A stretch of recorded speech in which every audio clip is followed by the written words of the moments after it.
The conference hall on the third floor of the Berlaymont building in Brussels has been empty since Thursday morning. Not for renovations, not for security sweeps, not because of a scheduling conflict. It has been empty because the meeting that took place there 72 hours ago was never officially logged. No press release went out.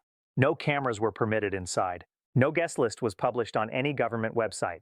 27 trade ministers arrived through separate entrances over a span of 4 hours, and when they left, they carried identical USB drives containing a document that does not yet appear in any public archive. In Washington, the discovery came not through diplomatic channels, not through intelligence briefings, not through allied notification. It came through a single line item flagged by a junior analyst at the Treasury Department reviewing European Central Bank liquidity reports. The line read, "Multilateral Settlement Mechanism Operational Funding. 90-day implementation window."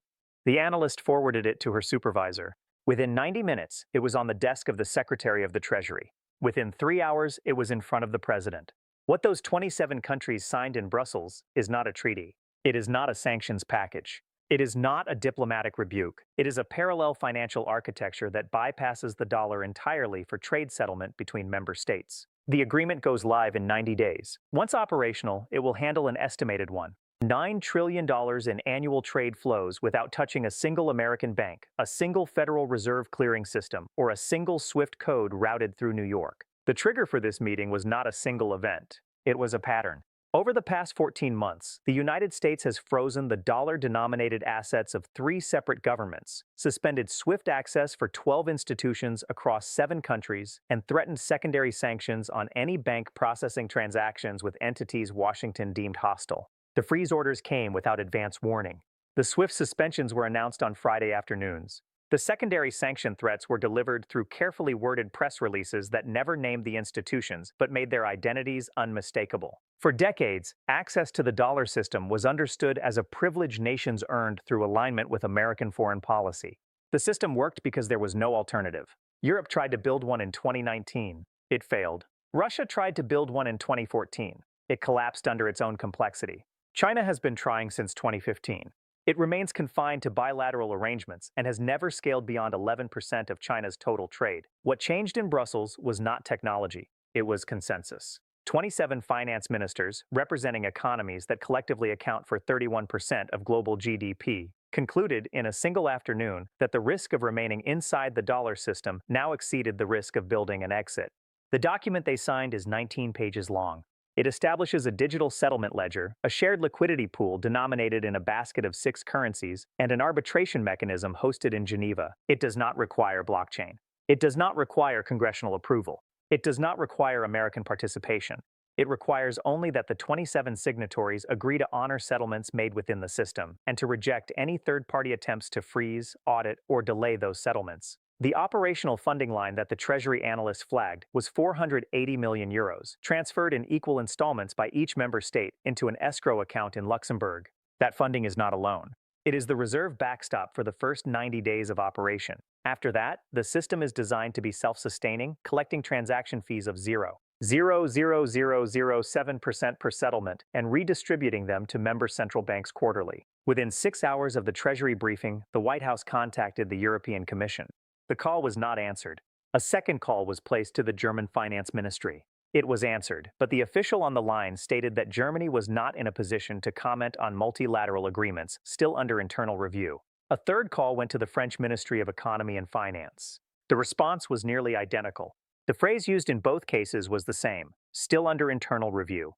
It is the diplomatic equivalent of a door closing softly but decisively. Mark Johansson is a 19-year logistics coordinator for a freight company based in Rotterdam.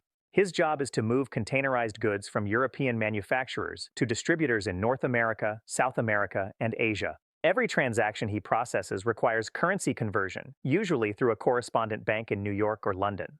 On average, each conversion costs his clients 0.4% in fees and takes between 36 and 52 hours to clear.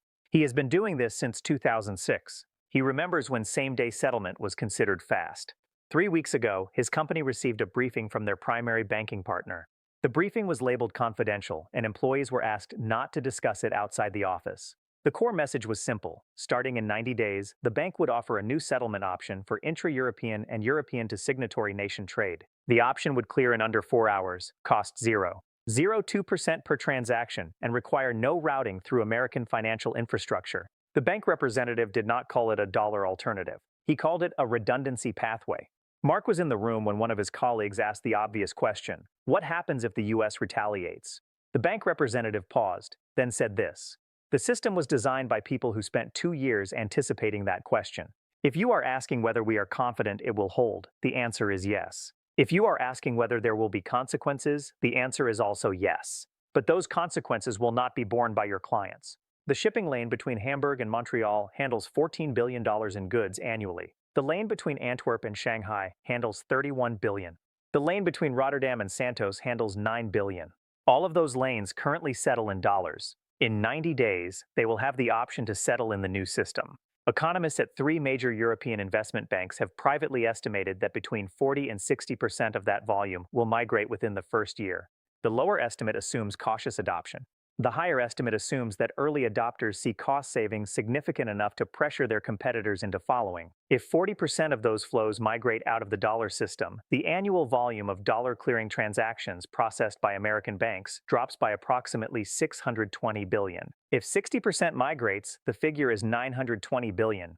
Those are not hypothetical future losses. Those are existing revenue streams that will vanish within 18 months. The consequences extend past banking fees. Correspondent banks in New York hold an estimated $4.7 trillion in foreign reserves on behalf of European institutions. Those reserves exist because European banks need dollar liquidity to settle transactions in real time. If the transaction volume requiring dollar liquidity drops by half, the reserve requirement drops with it. European central banks will begin quietly pulling that liquidity home. Not overnight, not in a single dramatic withdrawal. Slowly, across quarters, in amounts small enough to avoid headlines, but large enough to be structurally permanent. The Federal Reserve has spent 14 months insisting that the dollar's role as the global reserve currency is unshakable because no alternative exists at sufficient scale. That analysis was correct until 72 hours ago. The alternative now exists. It is not speculative. It is not theoretical.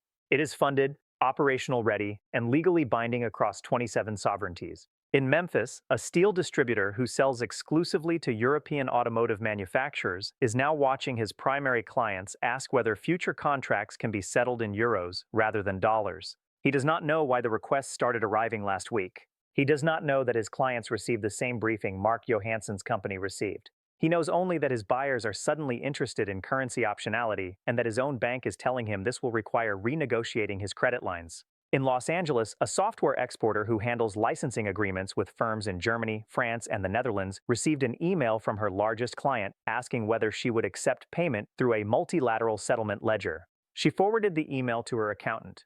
Her accountant forwarded it to the firm's legal team. The legal team replied with a single sentence: "We are still trying to determine what jurisdiction this falls under."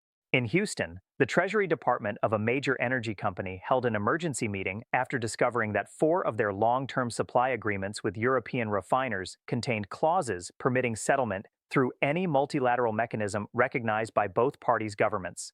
Those clauses were added 11 months ago during routine contract renewals. No one flagged them because they appeared to be standard boilerplate. They were not. They were insurance policies, drafted by European legal teams who understood what was coming and built the exits in advance. The White House has 3 options. It can impose secondary sanctions on any institution using the new settlement system. It can freeze the dollar-denominated assets of the 27 signatory governments. It can do nothing. The first option would trigger the largest transatlantic financial rupture since the Second World War. The second option would trigger the immediate activation of the new system at full scale, because European governments would have no choice but to move all reserves out of dollar exposure within 48 hours. The third option concedes that American financial dominance, which has been the unspoken foundation of foreign policy since 1944, is no longer guaranteed. Warren Buffett was asked in a private dinner in Omaha 3 months ago what he thought would happen if Europe ever built a working alternative to the dollar system. His answer was not recorded, but 3 people present repeated the same summary to colleagues later. He said this: "The dollar's dominance was never about economics. It was about the absence of alternatives. The moment a real alternative appears, the question is not whether people will use it. The question is how fast they move, and whether we are ready for that speed." The Treasury Department now estimates that if the system launches as planned and achieves even 30% adoption within the first year, the structural demand for dollars in global trade will decline by 11 to 14%. That decline would reduce the Federal Reserve's ability to run sustained fiscal deficits without inflationary pressure. It would increase borrowing costs for the U.S. government by an estimated 9 percentage points. On a $34 trillion debt load, that translates to an additional $200 to $300 billion in annual interest payments. The document signed in Brussels contains one sentence that was underlined in red ink on every copy distributed to the 27 signatories. It reads, "No member state shall seek, accept, or comply with any external instruction to suspend, delay, audit, or reverse settlements executed within this system." That sentence is not a technical specification. It is a declaration of monetary sovereignty. It is the financial equivalent of closing a border. The phrase that no one in Washington has said aloud yet, but that every senior official now understands, is this: the meeting in Brussels was not a negotiation, it was a signing ceremony. The system is built. The funding is locked. The legal frameworks are aligned. The implementation countdown has already started, and the United States was not invited. Across 27 nations, the same quiet preparation is now underway. Banks are updating their settlement protocols. Corporations are revising their treasury management strategies. Exporters are adding contract clauses. Importers are opening accounts. None of this is visible to the general public. None of this will generate headlines until the system goes live. But anyone who works in international finance, anyone who moves goods across borders, anyone who manages corporate liquidity in multiple currencies now understands that the architecture of global trade is about to change in a way that cannot be reversed. The phrase Warren Buffett used in that private dinner has already begun circulating among finance ministers in capitals from Ottawa to Tokyo. It was 6 words. He said, "Monopolies end faster than expected." What happened in Brussels was not an attack. It was not retaliation. It was not even a rebuke. It was 27 governments concluding that the cost of depending on a system they do not control had finally exceeded the cost of building one they do. That calculation, once made collectively, is nearly impossible to reverse. The inertia flows in one direction now. President Trump has called the agreement an act of financial betrayal by so-called allies. He has threatened consequences. He has demanded explanations. But the calls are not being returned.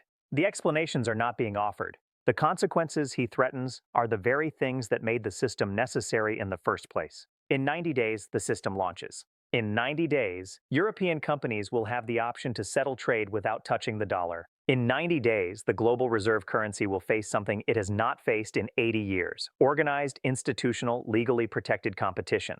Trump tried to wield the dollar as a weapon. The result is that 27 countries built a shield and then turned that shield into a market.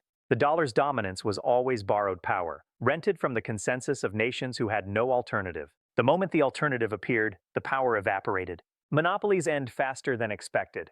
That was the warning. The signing ceremony in Brussels was the proof. Please hit the bell icon and subscribe my channel for daily updates.